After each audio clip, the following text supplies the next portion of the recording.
12 अगस्त 2024 को रात के समय उत्तराखंड की राजधानी देहरादून के बस स्टैंड से लगभग सभी लोग जा चुके थे।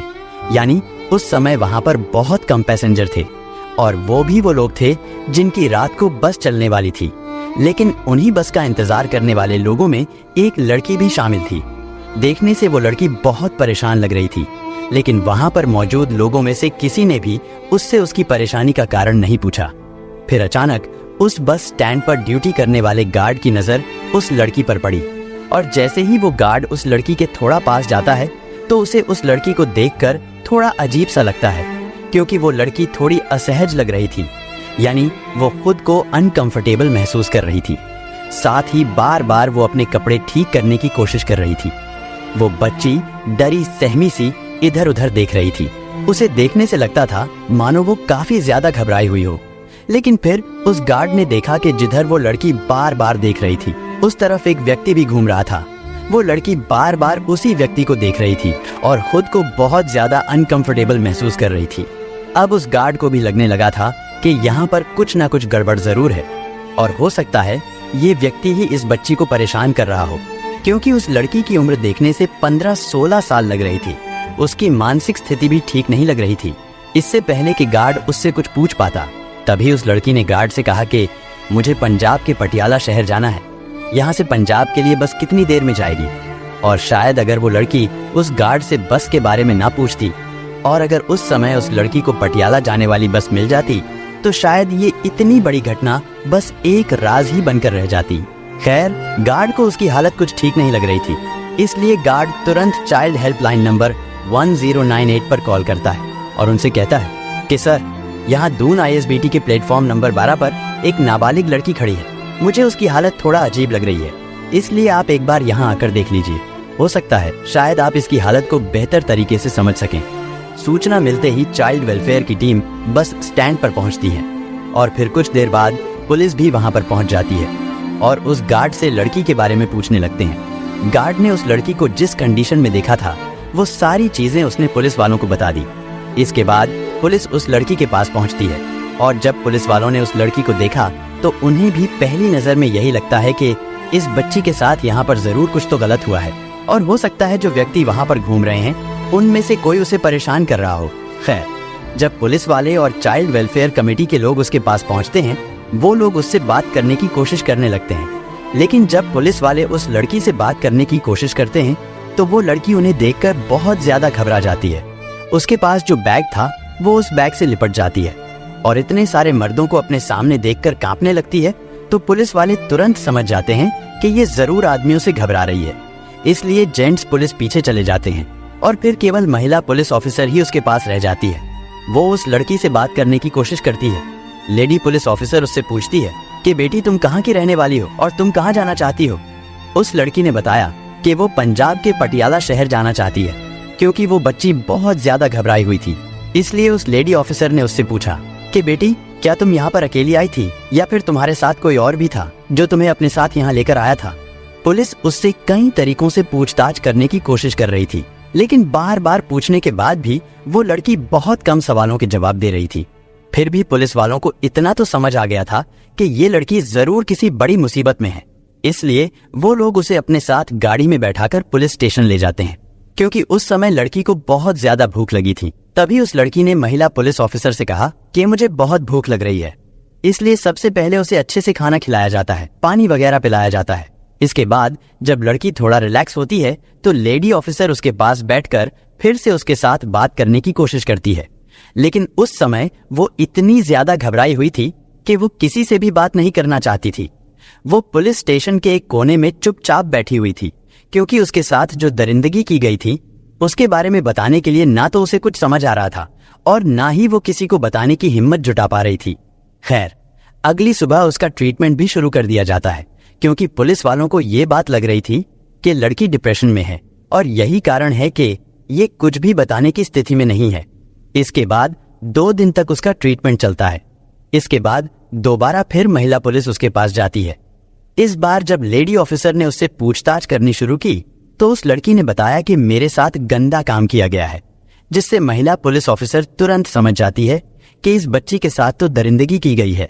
इसके बाद उन्होंने उससे पूछा कि बेटी ये सब तुम्हारे साथ कहां पर हुआ।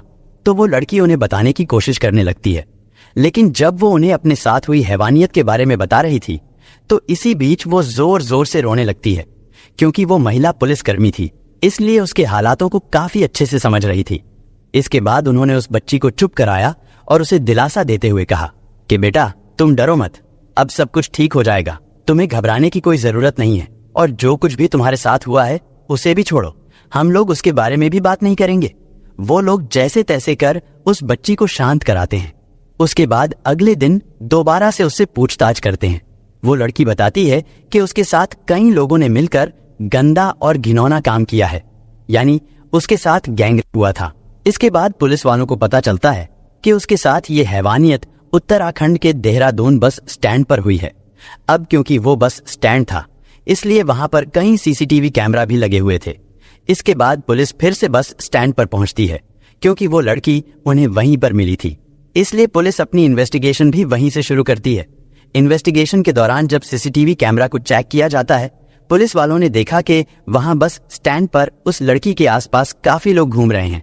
फिर थोड़ी देर बाद धीरे धीरे लोग कम होने लगते हैं, और आखिर में जब वो लड़की उस बस स्टैंड पर अकेली रह गई तो उस समय एक व्यक्ति उस लड़की के आसपास घूमता हुआ नजर आ रहा था। वो बार बार उस बच्ची को देख रहा था, इसलिए वो व्यक्ति पुलिस को भी संदिग्ध लग रहा था। और जब उन लोगों ने वो सीसीटीवी फुटेज उस लड़की को दिखाई तो वो लड़की उस व्यक्ति को तुरंत पहचान लेती है। उसे देखकर वो लड़की दोबारा फिर से रोना शुरू कर देती है। वो कहती है कि हाँ, यही वो दरिंदा है, लेकिन इसके अलावा भी कई लोग और थे। इसके बाद पुलिस वाले उस वीडियो फुटेज से उस व्यक्ति की फोटो निकलवाते हैं और फिर से बस स्टैंड पर पहुंचते हैं। वहां बस अड्डे में जितने भी लोग काम करते थे उन सबको वो फोटो दिखाया जाता है और उनसे पूछा जाता है कि क्या तुमने इस व्यक्ति को देखा है। उनमें से ज्यादातर लोगों ने कहा कि हाँ, हम इस व्यक्ति को बहुत अच्छी तरह से जानते हैं। उस व्यक्ति का नाम और एड्रेस पता चलने के बाद पुलिस तुरंत उसे अरेस्ट कर लेती है। इसके बाद पुलिस उससे पूछताछ करती है और कहती है कि अब तुम हमें पूरी बात बताओ कि आखिर तुम लोगों ने उस 16 साल की नाबालिग लड़की के साथ क्या किया था, और इस काम में तुम्हारे साथ कौन कौन लोग शामिल थे। पहले तो वो व्यक्ति पुलिस को गुमराह करने की कोशिश करता है, लेकिन जब उससे कड़ाई से पूछताछ की गई तो तब उसने एक ऐसी कहानी सुनाई जिसे सुनकर शायद आपका भी खून खोल उठेगा। दरअसल 12 अगस्त 2024 को शाम के लगभग 4 बजे के आसपास का समय था। दिल्ली के कश्मीरी गेट पर एक लड़की खड़ी हुई थी। वो वहां पर मौजूद लोगों से पूछ रही थी कि भैया, मुझे पंजाब के पटियाला जाना है, वहां जाने के लिए मुझे कौन सी बस पकड़नी चाहिए, क्योंकि उस ISBT में सैकड़ों नहीं बल्कि हजारों बस खड़ी रहती हैं और वो बसें अलग अलग दिशा में अलग अलग शहरों में जाती हैं। इसलिए वो लड़की थोड़ा कंफ्यूज थी कि पटियाला जाने के लिए मैं किस बस में बैठूं।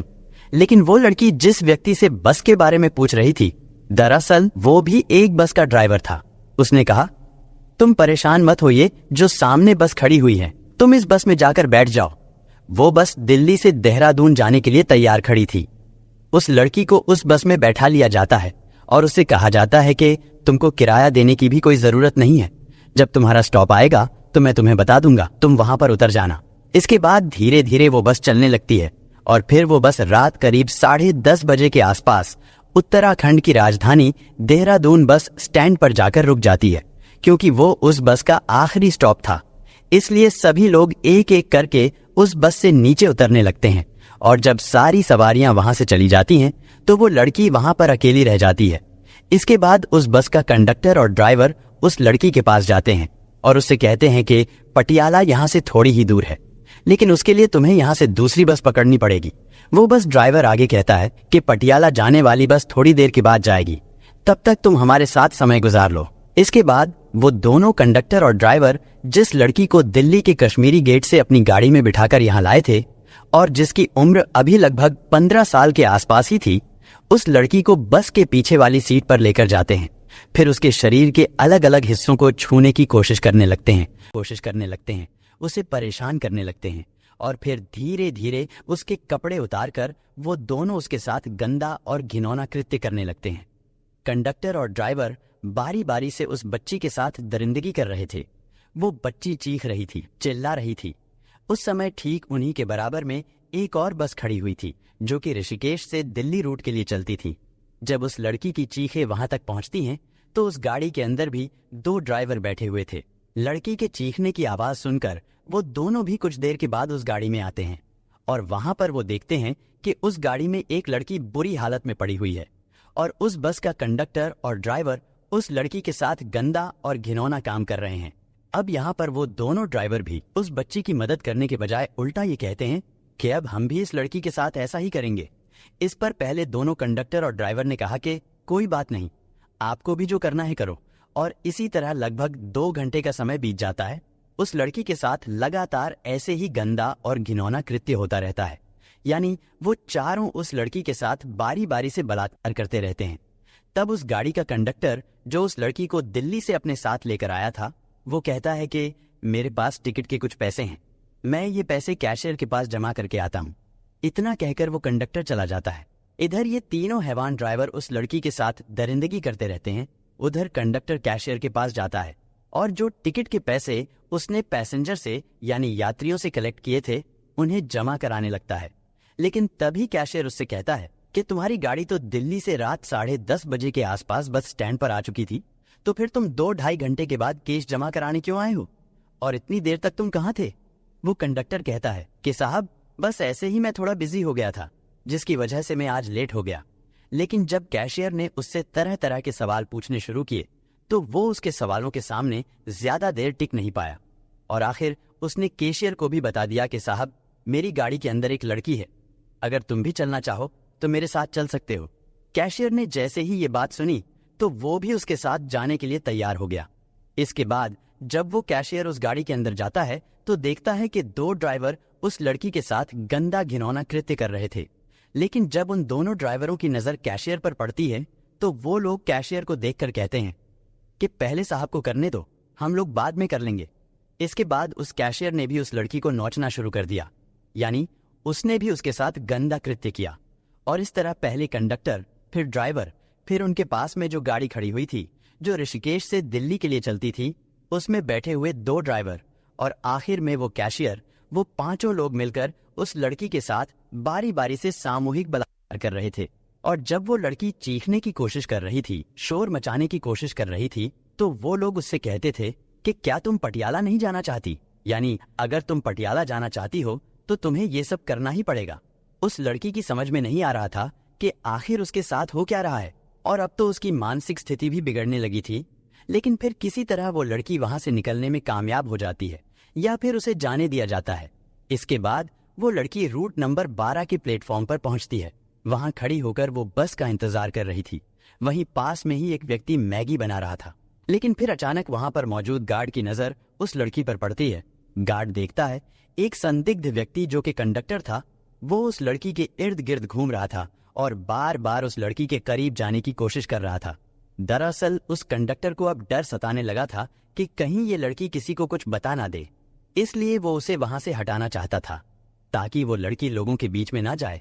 लेकिन तभी गार्ड ने बड़ी होशियारी और सूझबूझ के साथ 1098 पर फोन कर दिया था। इसके बाद CWC यानी चाइल्ड वेलफेयर कमेटी के लोग वहां पहुंचते हैं। साथ ही पुलिस भी मौके पर पहुंच जाती है। इसके बाद पुलिस उस CCTV के आधार पर पहले उस कंडक्टर को अरेस्ट करती है जो कि संदिग्ध लग रहा था, और जब उससे पूछताछ की जाती है तो उसके दिए गए बयान के आधार पर 4 और लोगों को अरेस्ट किया जाता है। उन 5 के नाम की बात करें तो उनमें एक का नाम धर्मेंद्र कुमार, उम्र 32 साल, जो कि हरिद्वार के बंजारा गांव के रहने वाला है। साथ ही हरिद्वार के भगवानपुर का रहने वाला देवेंद्र, जिसकी उम्र 52 साल के आसपास है, और एक उत्तर प्रदेश के फारुखाबाद में नवाबगंज के गांव सिला का रहने वाला रवि कुमार। साथ ही हरिद्वार के बंजारा वाला गांव का रहने वाला राजपाल, जिसकी उम्र 57 साल है, और एक देहरादून के पटेल नगर का रहने वाला राजेश कुमार होता है।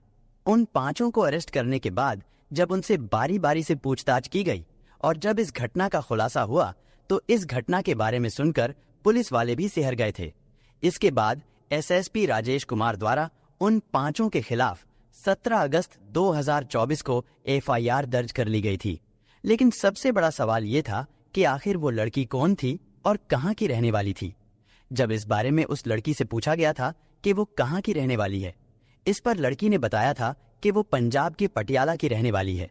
लेकिन जब पुलिस जांच पड़ताल करती है तो पता चलता है कि वो लड़की उत्तर प्रदेश के जिला मुरादाबाद के मुड़ापाड़ा थाना क्षेत्र के किसी गांव की रहने वाली है। इसके बाद देहरादून पुलिस ने मुड़ापाड़ा क्षेत्र के उस गांव में जाकर उस लड़की के माता और पिता से संपर्क किया। हालांकि अभी तक तो वो लड़की कह रही थी कि मेरी माँ और बाप दोनों मर चुके हैं, जबकि उसके माँ बाप अभी जिंदा हैं और उसका एक भाई भी है जो रामपुर में मजदूरी करता है। 13 तारीख को इसमें जो है सूचना वहाँ पर जो 1098 है, चाइल्ड हेल्पलाइन है, इनको सूचना वहाँ के गार्ड द्वारा दी गई थी कि एक बालिका संदिग्ध परिस्थितियों में वहाँ पर बैठी एक शॉप पर कुछ खा रही है और इस तरह वहाँ पर कोई संदिग्ध व्यक्ति भी दिख रहा है। तो इसको देखते हुए 1098 ने अपनी टीम के अन्य सदस्य को बुलाया और बच्ची से जो पूछताछ करी, उस पूछताछ में बिटिया द्वारा ये नहीं बताया गया कि वो कहाँ से आई है, किन परिस्थितियों में आई थी, और उसके द्वारा अपना घर कहीं कभी अन्य शहरों में बताया गया। और माता पिताजी के बारे में पूछने पर उसके द्वारा ये बताया गया कि उनके माता पिताजी की डेथ हो चुकी है। तो इस सब चीजों को, परिस्थितियों को देखते हुए सब बाल निकेतन ले जाया गया था। और वहाँ इसके बाद उसकी फर्स्ट डे जो काउंसलिंग हुई थी, इस काउंसलिंग में भी वो नॉर्मल परिस्थितियों में उसने इसके द्वारा ऐसा कुछ नहीं बताया गया और अपने घर के बारे में भी बहुत ज्यादा डिटेल नहीं दी गई। तो काउंसलिंग रिपोर्ट के अवलोकन से भी स्पष्ट हुआ, पूछताछ से भी, क्योंकि जब सेकंड डे काउंसलिंग हुई, थर्ड डे काउंसलिंग हुई, तो कहीं ना कहीं बच्ची द्वारा ये बात बताई गई कि जो है उसके द्वारा 5 लोग द्वारा गलत कार्य किया गया था। चूंकि मामला जब इस तरह का सामने आया पूछताछ में काउंसलिंग के दौरान, तो थाने पर जो है कल साय जो उनके द्वारा तहरीर दी गई थी, इस तहरीर के आधार पर 5 अज्ञात व्यक्तियों के विरुद्ध जो है 70 जो BNS हमारा नया एक्ट है उसके तहत और पोक्सो अधिनियम के तहत केस रजिस्टर्ड हो गया था। और जब उस लड़की के माता पिता से पूछा गया कि तुम्हारी लड़की कहाँ है, तो उन्होंने बताया कि करीब 12 दिन पहले वो लड़की अचानक घर से निकल गई थी। हालांकि इससे पहले भी वो 1-2 बार घर से गई थी, लेकिन हर बार वो लोग उसे जल्दी ही ढूंढ लेते थे। उनका कहना था कि इस बार हमें पता ही नहीं चल सका वो कब कैसे निकल गई। हमने उसे हर जगह तलाश करने की कोशिश की। इसके बाद लड़की के माता पिता उसे लेने के लिए देहरादून पहुंचे, लेकिन लड़की ने अपने माँ बाप के साथ जाने से साफ इनकार कर दिया था कि मुझे इनके साथ नहीं जाना है। पुलिस जांच में यह भी पता चला था कि उस लड़की के माँ बाप की भी मनोस्थिति ज्यादा अच्छी नहीं है और वो लोग भी अपनी बेटी को लेकर काफी समय से बहुत ज्यादा परेशान रहते हैं। वो लड़की जिसके साथ 5 लोगों ने सामूहिक बलात्कार किया था, उसको तो ठीक से ये भी नहीं पता था कि उसके साथ इतना गंदा और घिनौना कृत्य हुआ है। हालांकि उस लड़की का अभी भी इलाज चल रहा है। साथ ही उसे अभी फिलहाल बालिका निकेतन में रखा गया है ताकि उसकी मानसिक स्थिति कुछ ठीक हो सके। उसकी कई बार काउंसलिंग भी कराई जा रही है और इस घटना से संबंधित अन्य आरोपियों के बारे में भी जानकारी जुटाने की कोशिश की जा रही है। पुलिस का कहना है कि हो सकता है इस घटना में 5 से ज्यादा लोग शामिल रहे हों। साथ ही पुलिस का ये भी कहना है कि इस मामले को फास्ट ट्रैक कोर्ट में चलाया जाएगा और आरोपियों को कम से कम समय में कड़ी से कड़ी सजा दिलाने की कोशिश की जाएगी, ताकि समाज में इंसानों के रूप में घूम रहे हैवानों को ये संदेश दिया जा सके कि बुरा काम करने वालों को किसी भी तरह बख्शा नहीं जाएगा। लेकिन इस लड़की के साथ जो होता है, उस घटना को सुनने के बाद कई तरह के सवाल खड़े हो जाते हैं।